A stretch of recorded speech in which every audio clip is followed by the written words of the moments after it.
নমস্কার, আপনারা দেখছেন দৃষ্টিভঙ্গি। আপনাদের সঙ্গে আমি রয়েছি শুভদীপ। এই মুহূর্তে দাঁড়িয়ে রয়েছি ইডেন গার্ডেন স্টেডিয়ামে। আজ থেকে শুরু হচ্ছে ভারত দক্ষিণ আফ্রিকা টেস্ট সিরিজ।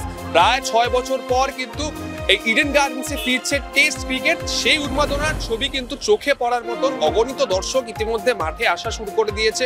তারা কিন্তু আস্তে আস্তে স্টেডিয়ামের উদ্দেশ্যে স্টেডিয়ামে ঢোকার জন্য শুরু করে দিয়েছে। পুলিশি নিরাপত্তার ব্যাপারটাও দেখতে হবে যে কিছুদিন আগে দিল্লিতে যে বিস্ফোরণ হয়েছিল তারপরে গোটা মেট্রোপলিটন সিটিগুলোতে কিন্তু পুলিশি নিরাপত্তা প্রবলভাবে চালু হয়েছে। সেই কথা মাথায় রেখে ইডেন গার্ডেন্সে বিশেষ করে দক্ষিণ আফ্রিকা বনাম ভারতের যে টেস্ট ম্যাচ তার কথা মাথায় রেখে কিন্তু আরো বেশি করে নিরাপত্তার ব্যাপারটা দেখা হয়েছে। চারিদিকে কিন্তু ব্যারিকেড দিয়ে একদম সাজিয়ে দেওয়া হয়েছে, চারিদিকে ব্যারিকেড রয়েছে, পুলিশি নিরাপত্তাও কিন্তু আঁটো সব মিলিয়ে কিন্তু আজকের এই যে টেস্ট ম্যাচ শুরু হচ্ছে ইডেনে তা কিন্তু বেশ ভালো হতে চলেছে বলেই মনে হচ্ছে।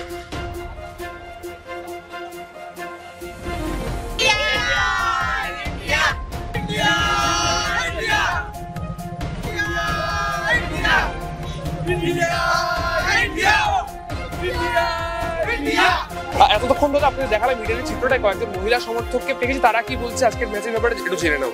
আচ্ছা, এতদিন পর ইডেনের টেস্ট ক্রিকেট খেলছে, কতটা আশাবাদী? খুবই এক্সাইটেড আমরা এতদিন পর। আর এটা মনে হয় 5 নম্বর টেস্ট যেটা একদম ইডেনে খেলা হচ্ছে, তো it feels like we are being part of the history. Virat নেই, রোহিত নেই, এটা কি চাপের হতে পারে নতুন team India? I don't think so. Shubman proved that he is good. He is doing really good. কতটা আশাবাদী আজকের ম্যাচ নিয়ে? কি হতে পারে? আমরা তো আশাবাদী আমাদের ইন্ডিয়াই জিতবে। আচ্ছা, তো বিরাট কোহলি নেই, রোহিত শর্মা নেই, একটা নতুন টিম, কি বলবেন? আমরা তো নিউ জেনারেশনকে সাপোর্ট করতে এসেছি আর আমাদের পছন্দের শুভমান গিলকে সাপোর্ট করতে এসেছি। পছন্দের শুভমান গিল। হ্যাঁ। শুভমান গিল নতুন ক্যাপ্টেন হয়েছে, কতটা আশাবাদী হচ্ছে? খুবই আশাবাদী, আমরা চাই আজকে ইন্ডিয়াই জিতুক। আপনারা দেখতেই পেলেন ইডেনের উন্মাদনার ছবিটা। আজ থেকে ইডেনে ভারত দক্ষিণ আফ্রিকা টেস্ট, সেই ম্যাচের আগে তার যে উন্মাদনা সেই ছবিটা আপনাদের দেখালাম। দর্শকরা কি বলছেন, বিরাট রোহিতের জার্সি পরে কিন্তু দর্শকরা মাঠে আসছেন। কিন্তু আজকের ম্যাচের যে ফ্যাক্টর হতে পারে সেটা হচ্ছে পিচ, কারণ পিচ নিয়ে অনেকদিন ধরে ইডেনে একটা সমস্যা দেখা যায়। কেকেআর যখন খেলে বা ভারতীয় দল এবার খেলছে, এবারও শোনা যাচ্ছে কিছু সমস্যা যে পিচের ধরনটা কিরকম হবে। আমরা সচরাচর দেখে আছি ইডেনের পিচ সাধারণত 2015 সালের আগে পর্যন্ত স্পিন যারা বোলার ছিল তারা কিন্তু এখানে তাদের জন্য আদর্শ ছিল। স্পিন বোলাররা অনেক সাফল্য পেয়েছে।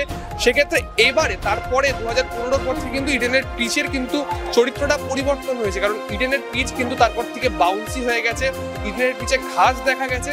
সেক্ষেত্রে এই মুহূর্তে ভারতীয় দলের হেড কোচ গৌতম গম্ভীর থেকে শুরু করে ভারতীয় দলের যে ক্যাপ্টেন শুভমান গিল, তাদের দাবি ছিল যে ইডেনের পিচ যাতে একটু স্পিন বলাররা যাতে স্পিনাররা যাতে একটু সাফল্য পায়, স্পিনারদের জন্য আদর্শ হয়।